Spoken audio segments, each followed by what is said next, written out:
The 2023 Cincinnati Bearcats, you know who they remind me of? The 2009 Cincinnati Bearcats. I'll explain why. You are Locked On Bearcats, your daily podcast on the Cincinnati Bearcats, part of the Locked On Podcast Network, your team every day.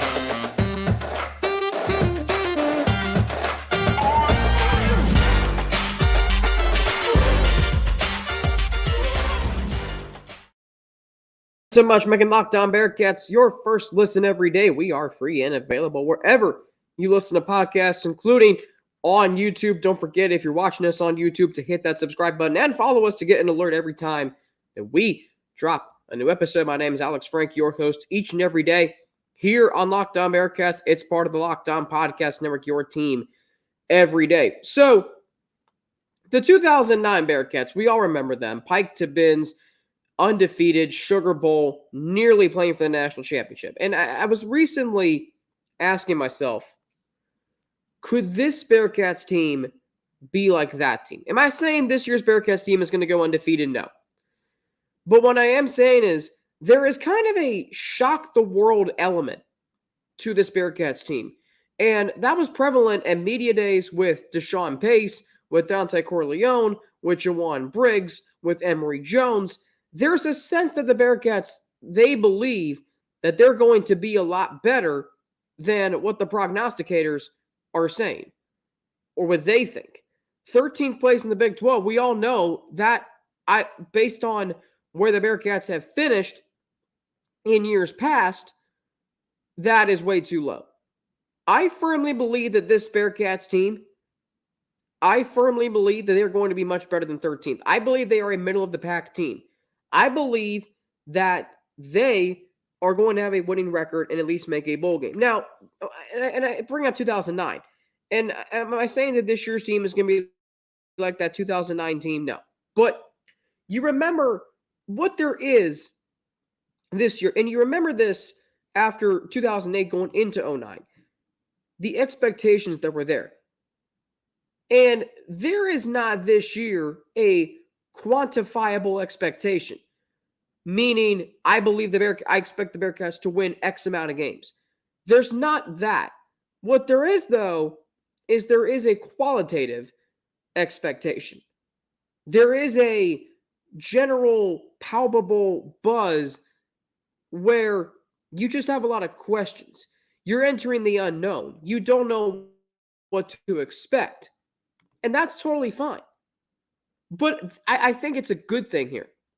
So going into 2009, we knew that the Bearcats, and maybe the 2021 team's a better comparison, but my point is, in 2009, a lot of us knew that the first game at Rutgers was really the biggest hurdle in the way towards potentially an undefeated regular season. They ultimately beat Rutgers on the road. They went to Corvallis and beat Oregon State. They survived battles with USF and UConn and West Virginia and ultimately Pitt. And this Bearcats team could be similar to that. And again, there's not a quantifiable expectation of, this team's going to win X amount of games. No, there is a sense and a buzz, though, that this team can still be really good. And by really good, I mean setting the tone, and the future of this program is still very, very bright. There's still a lot of palpable buzz and expectation despite all the uncertainty. So that's different from where we were in 2009. But you wondered how good that team could be, and I think you kind of wondered that with this year's team because you're going into the Big 12. How good can this program be? You have questions of how they're going to fare at the Power 5. What are the games going to be like? Because you're playing a Power 5 team 9 times out of 12 this season. How is Emory Jones going to elevate this offense? There are so many question marks surrounding this team. And that's okay. But that 2009 team, I don't know if any of us truly expected them to be national championship contenders and come within, and at the time, an illegal clock review, or actually, I don't know if that's true, but we didn't realize they were going to come within a fraction of playing for the BCS National Championship. We did not know that. What we did know was that team is going to be really good. What we do know about this team is that they're going into the Power 5. And that is obviously momentous. It is something that a lot of us have been looking forward to for a long time, and I'm going to have that conversation tomorrow with retired WLWT News 5 sports director George Vogel on this show. It's one of those going into this season where you feel like there is an element, hey, why not us? I mean, Sonny Dykes led TCU to the national championship last year. They went 5-7 the year prior. The Bearcats were gradually building towards 09, but 2018, they went 10-2, and there was this expectation of, well, they have a year under Luke Fickell. They have an interesting quarterback waiting in the wings in Desmond Ridder. Maybe he can be the guy to elevate the offense. But in terms of shocking the world, in terms of expectation or lack thereof, this kind of reminds me of 2009 because there's this tantalizing wait. What is today's date? Tuesday, July 25th. So we are 39 days away from opening kickoff at Nippert. 39 days away. And I believe that this season is going to play out much better than in years past. Or I shouldn't say in years past. This season's going to play. Why in the world did I say that? Disregard that. This season's going to play out much better than what some of you might believe. And there was something else that happened in 2009 that makes me hopeful for this year's Bearcats team, because I do see some similarities in terms of on the field between this year's Bearcats team and another team from 2009 that's not the Bearcats. I'm going to explain what that team had and did and why this year's Bearcats team is similar to that team next on Locked On Bearcats. Today's episode of Locked On Bearcats is brought to you by eBay Motors. For a championship team, it's all about making sure every player is a perfect fit. Just like Scott Satterfield says, players then plays. It's the same when it comes to your vehicle. Every part needs to fit just right. So, the next time you need parts and accessories, head to eBay Motors. With eBay Guaranteed Fit, you can be sure every part you need fits right the first time around. Just add your ride to My Garage and look for the green check to know the part will fit or your money back. Because just like in sports, confidence is the name of the game when you shop on eBay Motors. And with over 122 million parts to choose from, you'll be back in the game in no time. After all, it's easy to bring home a win when the right parts are guaranteed. Get the right parts, the right fit, and the right prices on ebaymotors.com. Let's ride. eBay Guaranteed Fit. Only available to U.S. customers. Eligible items only. Exclusions apply. Once again, thank you for making Locked On Bearcats your first listen every day. We love the everyday listener, the ones who never miss an episode, the ones who make us their first listen every day. And on tomorrow's show, we got a great show planned. My former boss, one of my mentors, WLWT, I should say now retired WLWT News 5 sports director George Vogel is going to join me to discuss all things Bearcats and in the Big 12. And, of course, we'll also ask him about his memorable experiences covering the Bearcats, as he is a UC alum, just like myself. That's two UC alums that we will have had on this week. Neil Meyer joined me yesterday. He's a UC alum. Just recently or shortly after I graduated, he followed suit. And George Vogel joined me tomorrow. So we all remember Pike to Bins and that magical 2009 Bearcats team. But you know what else I remember about 2009? The Bengals winning the AFC North. I was my cousin was asking me about was asking me at the lake last week. He asked me my favorite Bengals seasons, and I said this last week, and I'll reiterate it again. My favorite Bengals seasons go 2021, 2022, 2015, 2013, 2009, and number 5. And I remember 05. I just started to come around towards the end of that season, right when the Bengals were battling Peyton Manning and the Colts, and then they crushed Baltimore, beat Pittsburgh, and went on to win the AFC North that year. 09, though, is a memorable season for me. And I say that because of the unexpected element that came with that team. That Bengals team, I was going back over the weekend and looking at the roster and the preseason odds, their over-under was at 7 wins. Now, they were 4-11-1 the year before. How much of that was due to injuries to Carson Palmer and other players? That is obviously very, very validated and legitimate when it comes to an argument. But what I remember about that team was going into the season, it did feel like that something was in the air. I didn't know how good they were going to be. I remember being at the season opener and being very impressed with what I saw. There was tough physical play. There was pride. There was energy in the crowd. And then obviously they lose their season opener. In heartbreaking fashion, Brandon Stokely running down the sideline toward the south end zone, Riverside end zone where I was sitting. They lose the game 12-7. But do you know what they did after that? And this is what makes the division title that much more impressive to me. They bounced back and won their next 4 games.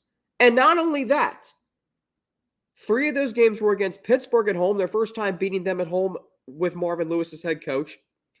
They went up to Cleveland and won a tough game because it was naturally that way. It's the game after Pittsburgh. And the game before, they went to Baltimore, knocked off the Ravens, took over first place in the AFC North, and never relinquished it. They finished 10-6. What made that team so good? And this is where I think the Bearcats are similar to that 09 Bengals team. The 2009 Cincinnati Bengals had a very, very good defense, ranked 6th in points allowed. They had a very, very good defensive front, led by Antoine Odom, who had 5 sacks in one game at Green Bay week 2, finished with 8. Jonathan Fanene, remember him? He added, I think, 5 sacks that year, 3 or 5 sacks that year. That defense also had playmakers at linebacker in Keith Rivers, coming back from a broken jaw. Ray Maluga, say what you want about him, he did have his upsides. They also had Jonathan Joseph. They had Chris Crocker. They had Frosty Rucker, who had an interception against Pittsburgh on the road in Week 10. Their defense was very, very good, led by Mike Zimmer. Offensively, it was a struggle. They finished 22nd in points per game.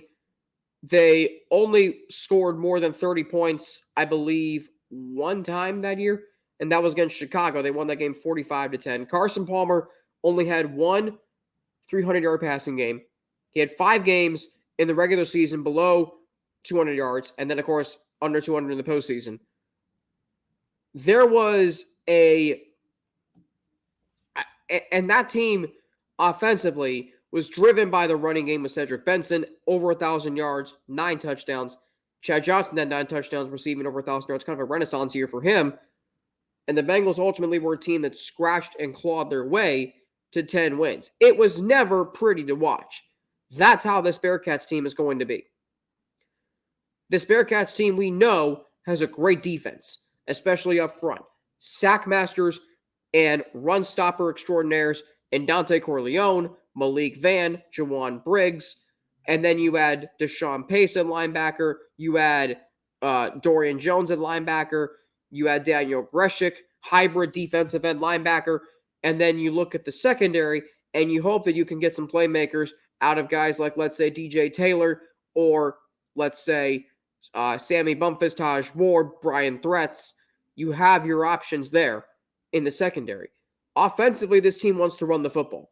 And if you don't believe me, I say this, I've said this numerous times this offseason. Scott Satterfield's Louisville offenses were the only offense in the country to average 200 rushing and passing yards per game in each of the last 4 seasons, or over the last 4 seasons. That doesn't just happen. Scott Satterfield has a commitment to run the football. And with the dual threat quarterback in Emory Jones, and I get it, he's only going to be here for 1 year. But what you're going to see this year, hopefully at least, is a preview of what is to come when you have a dual threat quarterback and you have a scheme like Satterfield's that doesn't just rely on pushing the pile and expecting runs up the middle to work like last year's offense tried to do.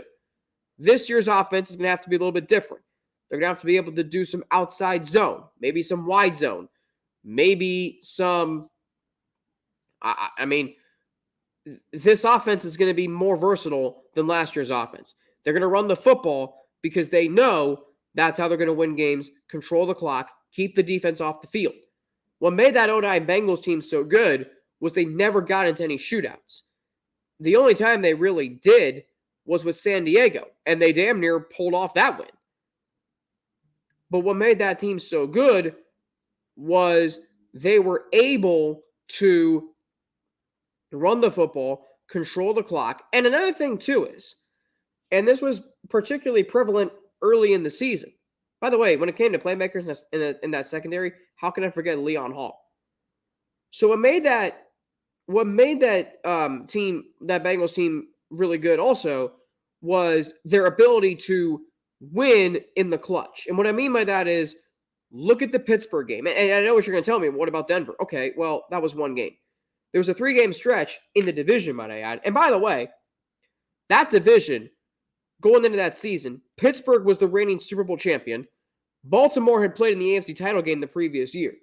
So it wasn't like they were playing in the NFC West at the time. They were playing in the AFC North.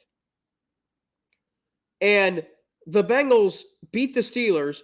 Brian Leonard's 4th and 10 catch, Andre Caldwell's touchdown.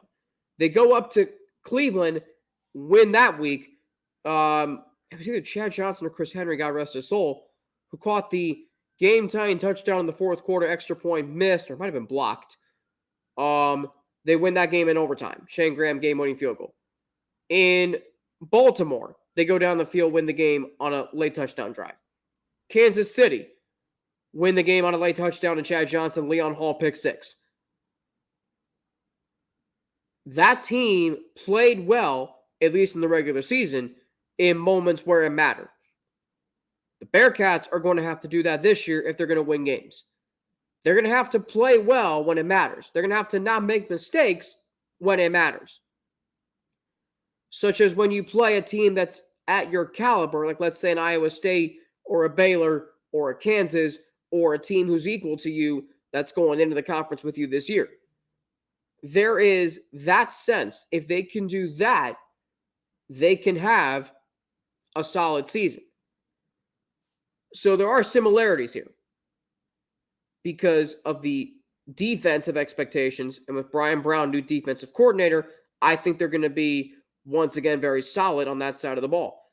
Then you add in the likes of an offense that is going to want to run the football and control the clock, and they don't have many playmakers at wide receiver. That Bengals team had Chad Johnson. The next best receiver on that team was Lavernius Coles. Now, Lavernius Coles was really good. He had a touchdown in the playoff game against the Jets, which I still say to this day they should have won. This Bearcats team has Evan Prater wide receiver, but there's not really that guy going into the season that you can say, yeah, is going to have 800 yards and 6 touchdowns. There might be a guy that has 403, but this team is going to be driven by its ability to run the football. So a lot of similarities between that 09 Bengals team and this year's team because of defense, running the football, playing well in late game situations, and not making mistakes. And that is what I think can lead to a 7-5, maybe 8-4 type season for the Bearcats.